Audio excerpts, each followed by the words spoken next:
Peggy 3. I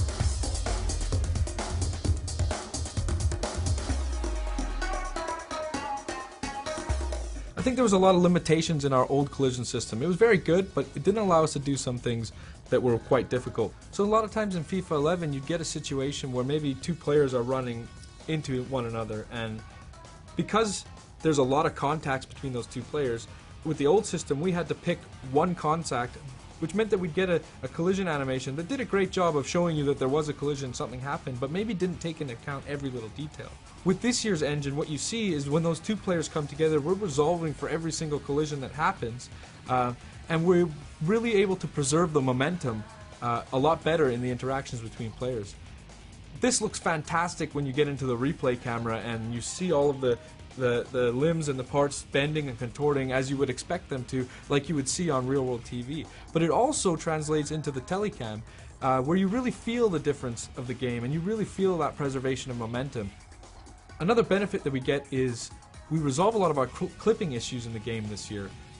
In last year's system we didn't actually account for arm collisions at all, and you couldn't really tell in the telecam, but if you went into replay you would notice that arms could sometimes clip through a shoulder or clip through a back of your opponents.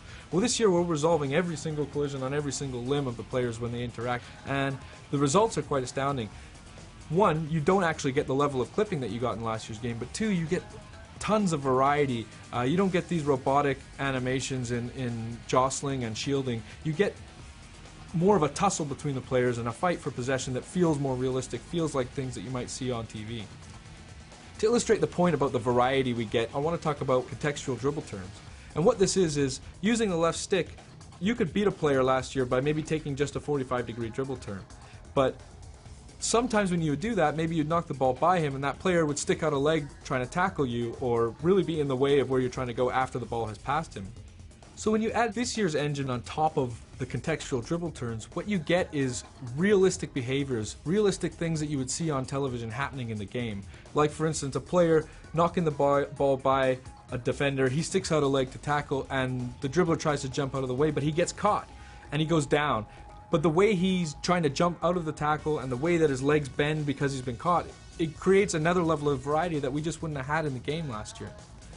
Further to that, what you can see now is sometimes a dribbler will knock the ball by a defender using one of these dribble turns, jump out of the way and gets caught, but just slightly, so he takes a small knock. And what you get is a little bit more of resilience from the player to take those small knocks and able to continue on and go after the ball. Now players like Messi can skip through those challenges, take a knock, bounce off of a tackle, and still continue on to really pursue the ball and continue the flow of the game. And it makes for a much more exciting experience, especially when you're on the ball with those good dribblers.